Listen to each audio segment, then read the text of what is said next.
आपने अपनी बादशाहत के दिनों में ऐसे फैसले किए हैं कि अकल दंग रहती है।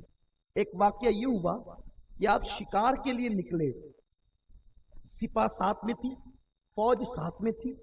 एक बूढ़ी औरत रोते हुए आई और आने के बाद कहती है, ए बादशाह, क्योंकि अब तक लोग उन्हें बादशाही की हैसियत से जानते हैं, ए बादशाह, तेरे एक सिपाही ने मेरा दही खा लिया है और जुल्मन खाया, कीमत नहीं दी, इसलिए मैं शिकायत तेरे पास लेकर आई हूं। जानती हूं कि तू बड़ा आदिल है, अदल वाला है, इंसाफ वाला है। उस वक्त आपने फरमाया, ये मेरी जितनी फौज खड़ी है इनमें से कोई है? का नहीं, इनमें से कोई नहीं है।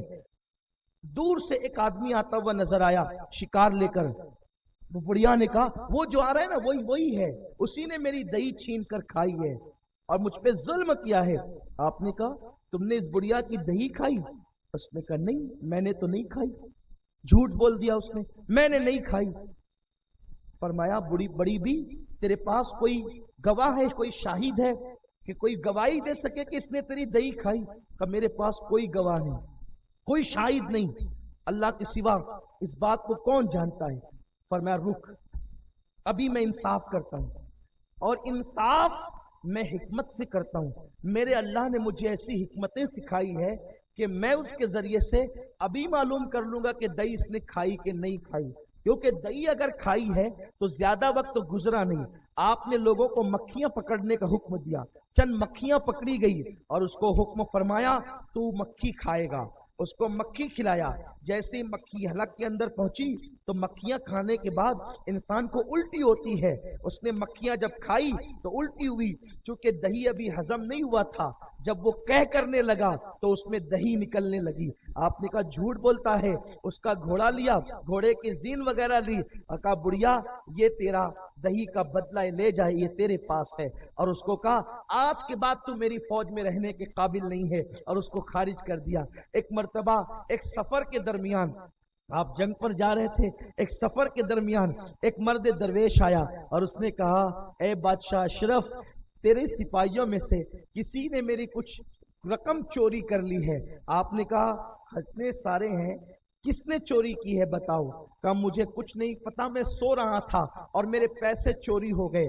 तो मखदूम पाक ने फरमाया, अभी मैं इसका फैसला करूंगा। और एक एक को बुलाया और बुलाने के बाद उसके सीने पे हाथ रखा। पता है, अल्लाह अकबर, लोग कहते हैं साइकोलॉजी साइकोलॉजी साइकोलॉजी। अरे खाक तुम्हारी साइकोलॉजी, अल्लाह का वली जितना साइकोलॉजी जानता है दुनिया का कोई इंसान जान ही नहीं सकता। अल्लाह अकबर। लोग जो है चेहरे देख कर कभी कभी बदगुमान होते हैं, लेकिन वली चेहरा भी पढ़ता है, दिल भी पढ़ता है। आप एक एक को बुलाते रहे, सीने पे हाथ रख करके चेक करते रहे।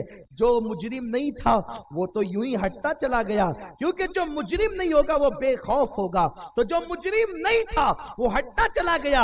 जब मुजरिम की बारी आई तो उसका दिल धक धक करने लगा। जब दिल धक धक करने लगा, सीने पे हाथ रख के आपने फरमाया, मुजरिम तू ही है, पैसे वापस कर। जब उसको टॉर्चर किया गया तो उसके पास पैसे निकले, 1 दिरहम कम था, बाकी सारे पैसे निकले। तो लोगों ने पूछा, ओ बादशाह अशरफ, ये तो बता कि आपने सीने पे हाथ रख के कैसे पता किया कि इसी के पास पैसे का ये मुजरिम था? और जो मुजरिम होता है वो डरता है। तो जब इसका दिल धक धक करने लगा तो मैं जान गया, जब इसका दिल तेजी के साथ बोलने लगा तो मैं जान गया कि यही मुजरिम है।